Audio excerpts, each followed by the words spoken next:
Hello, I'm Kimberly Sopher-Dunn. I'm the Director of Education at New Birth Center for Community Inclusion, and we are at the Petah Villages. Hi, my name is Khavin Debbs. I use he, him pronouns, and I'm a consultant working with Petah Villages, and really excited to be here. Hey, Khavin Debbs. Hello. Good to see you. Good to see you as well. Yeah. Yeah, I'm super excited for what you've been doing, coming out here on the property, New Birth. We're happy to have you once again. You've been with us since the beginning to build what we call the Petah Villages. So excited to be here, and I think the progress that's happened over the past few years has been amazing. I didn't even recognize the space when I drove up. I think I went past it when I first got here because I didn't realize that that the fence had been put up. There was so much work that's been done, so it looks great. Thank you. Yeah. Thank you. You started off with this project. I don't know, Department of Commerce put out a grant, and I went for it, and I called you. I said, Khavin, can you help me out? Sure, write me in. Mm-hmm. And your work, it precedes you. Everything that you've done, tiny trees, how you were able to get them to not be outside as much, but to be able to come indoors and flex inside, outside. Your work is stellar. I mean, it is the work that we need to be able to decolonize green spaces, which is your term.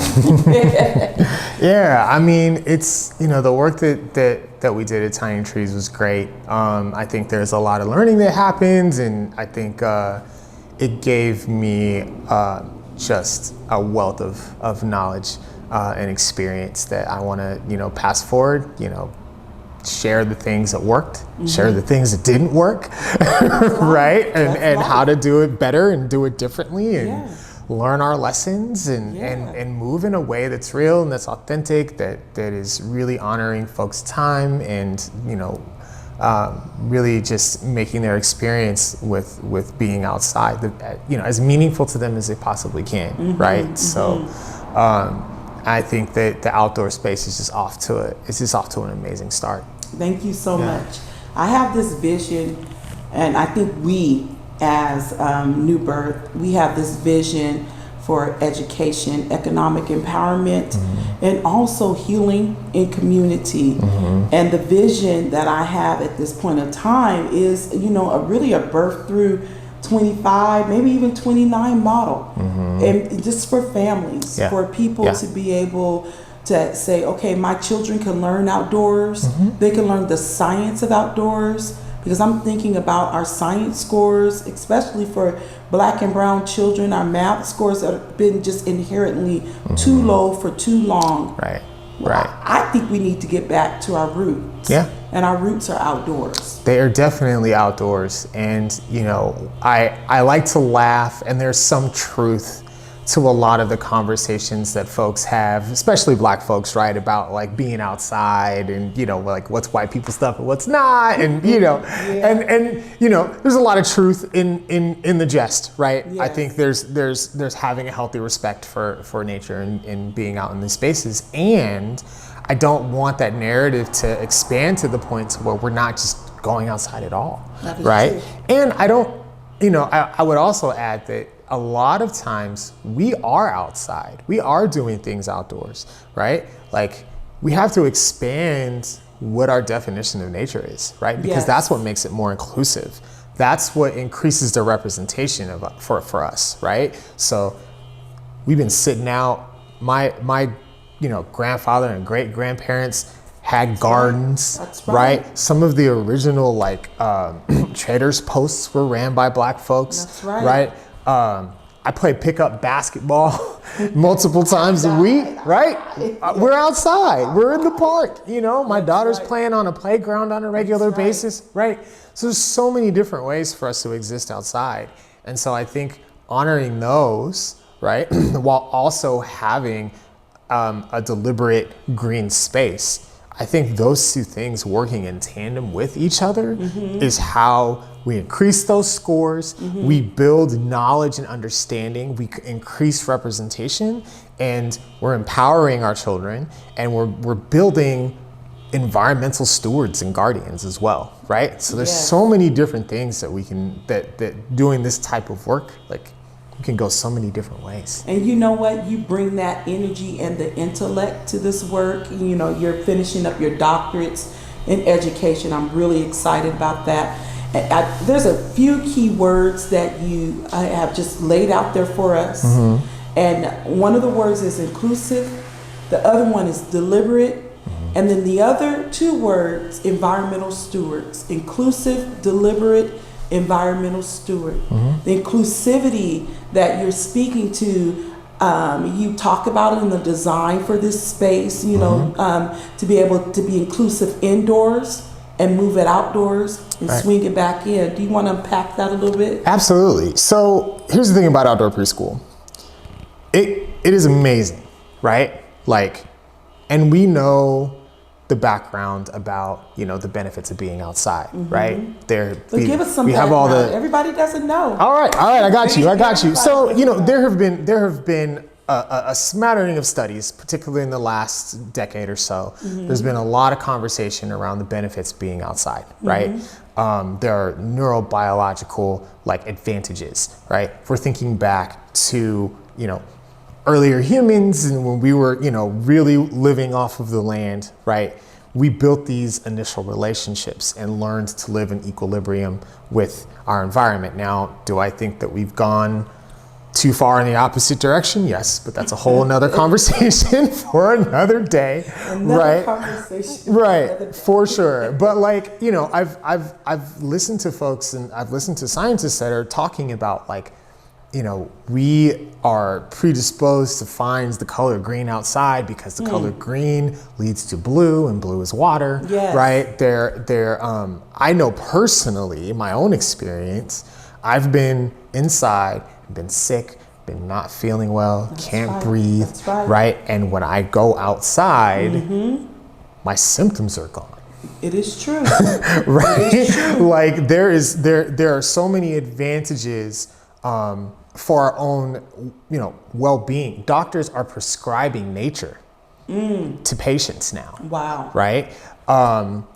Last Child in the Woods by Richard Louv, I think, was quite a revelation for a lot of folks. You know, he coined this term nature deficit disorder, which I think goes, you know, it ruffled a lot of you know, right. It is, and I think that there's a lot to unpack with that. But what I do appreciate about it is that it did begin a conversation about, you know, are we losing that equilibrium to our natural spaces, right? Like, it gets to a point to where nature is something to be gleaned from. We're taking from nature. We're not learning to live in harmony with it. That is true. That is true. And so in that spirit, the thought that I was having too was just around people's experience with nature and their experience with being outdoors, and how are they passing their experiences along to their children. So that means, what is your comfort level with your child being outside on a regular basis? It might be really low, it might be really small, right? Some people will tell you straight up, I work really hard so that my kid can go to school inside, right? So you telling me that they're gonna be outside on a regular basis, like culturally that doesn't work for me, right? So the thought and the conversation was about, you know, kind of doing a slow release or like a slow intentional exposure to being outside all day, right? So beginning of the school year, I would imagine children primarily spending the beginning and end day of the day inside, right? In this beautiful space. So we come in, we do our, you know, we greet, we read books, we do our good morning circles, right? We do our announcements, we have a snack maybe, just we kind of orient to the day inside. Then we go outside for our work time, right? And then when work time is done, we clean up outside, we come back in, we have lunch, we have our nap, we, you know, wake up, maybe we do another snack, and then we go back outside again for another work day. But then the end of the day is back here, right? It's back inside. So we're starting our day indoors, Yes. we're ending our day indoors, Yes. but we are having outdoor experiences. So Yes. that second time outside, for example, might be a walk or an excursion somewhere, Yes. right? As the school year progresses, right, and we start to get used to that cadence, then we can start to extend our time being outside. And then by, I would say, probably a little bit after the winter break, we're about halfway through the school year. Wow. Then we can start our day, outside. Yes. Right? We have a meeting space outside. This also on the administrative end gives the staff, the teaching team and the director, it gives them the opportunity to start to plan and prepare for being outside all day long, right? So canopies, storage, wagons, you get to build up to doing that, so it's not such a sudden thing that you're jumping into at the beginning of the year. It's the deliberateness that you're talking about. It's very deliberate. And that was one of your words, Yeah. right? Well, that's your Right. word. I just took your word. You said inclusive, deliberate, environmental stewards. Yeah. Those were your 4 words that just hung out for me. Sure. When I did the design of this and just going into the design process, I wanted to be deliberate, but needed your expertise to make the deliberate come to fruition even more. So I'm very grateful that you're here. And I appreciate that so much. And I think that the work that y'all have done already up to this point has been just that. Thank you. Like, it's very clear that there has been a lot of thought about who's going to be in this space. How is it going to be used, right? How is it going to evolve over time, right? How are we going to make changes? That evolution over time. So I want to start out with ages 3 to 5. Sure. And hopefully the families will be with me for 2 years and even longer, bring your other kiddos in. And so this first cohort, the inclusive and deliberate, we're going to be laboratorying together. And to be able to have the parents help shape the community, it's very important because for this community, we are going to be the first outdoor preschool in this community. And what does that look like? And that we don't have to just immerse ourselves outdoors the whole time, but be inclusive of the indoor environment, outdoor environment, and deliberate with the scheduling and pacing for the families and also for the staff that are going to be working as we're recruiting teachers for this work. Because the thing is that you may get teachers who have this type of experience. You may not. That's right. I think one of the experiences that we had was that there were some teachers that had outdoor preschool experience that came to us, maybe from other states or from other programs, nearby. But what we tended to find was that there were folks that were either very much in the environmental field, or there were folks who were very much in the early childhood education field, right? And so it was. I think it's becoming less rare now, but I think for a while there, it was hard to find someone who had both, right? And so making sure that the teachers that are coming in are, number one, understanding what is happening, right? You're going to be outside. You're going to be outside a lot. There's gear involved for this, right? Yeah, I'm gonna be out there with you. Yeah, exactly, right? Like, this is the thing that like sometimes you say it, but it doesn't. And it's hard. This is not an easy job. No. It is hard on the body. It's something that if you're not careful, you can burn out really quickly. Wow. Right? And so there has to be an element of helping each other and taking care of each other as much as possible, and being really thoughtful about how you're showing up every day, taking the space when you need to take the space. These are things that are all super important. And incorporating families in by getting consistent feedback and encouraging people to say, hey, this is what's working for us. This is what's not working for us. This is where we need help. These are the resources that would make this a more pleasurable experience for us. I think all of that and consistently doing that, right? Yes. Not just at the beginning of the year, not at the end of the year, but I'm saying like monthly. Just doing right? some check-ins. We're doing some check-ins. Wellness checks. Right. When it's getting dark at 4:30 and it's rained 10 days in a row, how are you doing? How are you doing? Right? That like is true. that's We do very have real. that. Oh, well, So yeah, it is true, but we have the indoors to help And mitigate that. that's what I was going to say. One of the really fortunate things about this space is that you do have the opportunity to come in when you need to come in, right? Yes, you have that opportunity. Some people are asking me, how are you going to be doing that in Skyway, which is predominantly African American, Asian American, Vietnamese in particular, Chinese, people of Chinese descent, a few Latinx folks in the community, and then the few white folks in. How are you going to do this with a predominantly BIPOC community? Sure. And you're being deliberate, inclusive, and deliberate is right there. Yeah. I want to talk about that environmental stewards. Sure. That environmental stewards, I've been working in workforce development for a hot second. I've been doing workforce development and early learning for a long time, but specifically in this space, and it really honed in my thoughts in regards to this work. We got a grant from King County for an apprenticeship program. And the apprenticeship will basically be exposure to wetland science, right? Oh, cool. Yeah. And to be able to have people come out here that work, our own Pat Topper, who works as a wetland specialist, Right. and to be able to teach. So I'm really thinking about this movement towards environmental stewardship, where we can pick people up, pick young people up at a certain time at their life, 3 to 5, and then all the way to an adult age, and open up some careers for them at the same time. Yeah.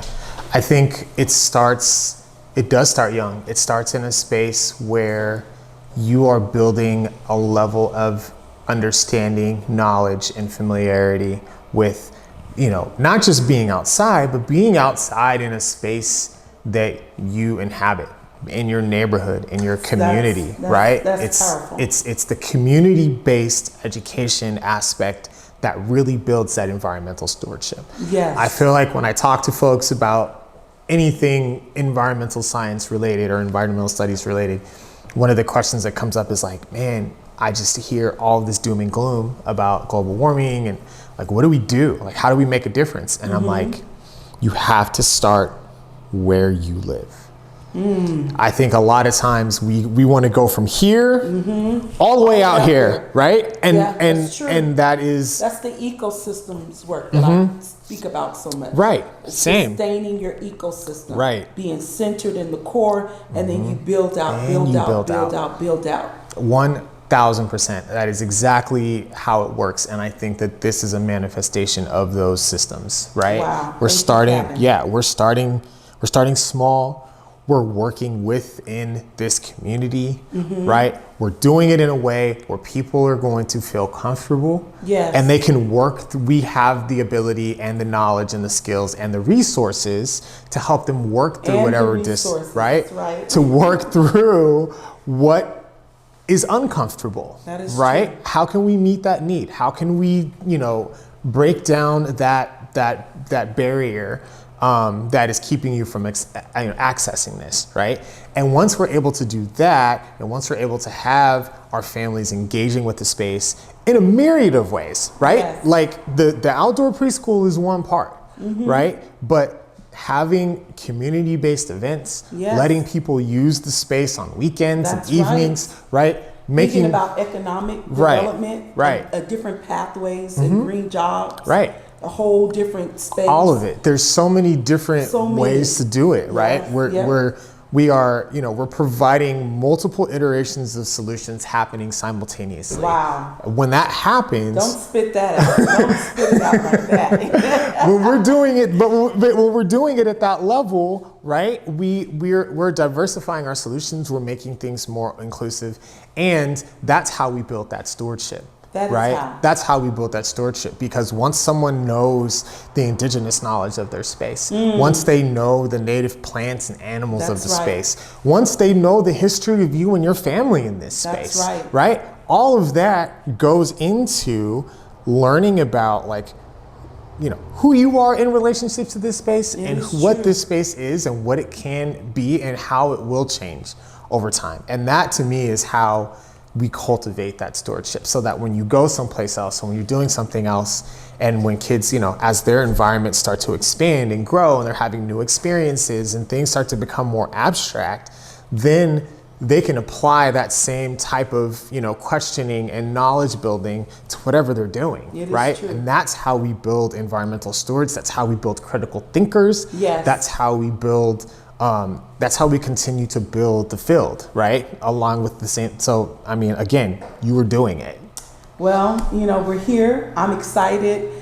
We could just talk forever. We could talk forever. This is phase one of just having these talks. And man, maybe we need to have a TV show. Bring something. Other guests. Podcast, anything. Something. Yeah, let's do it. Let's do it. Thank you, Khavin. Yeah, for sure. We're here in Skyway. We're at 6452 South 120th Street, first phase, and we're excited.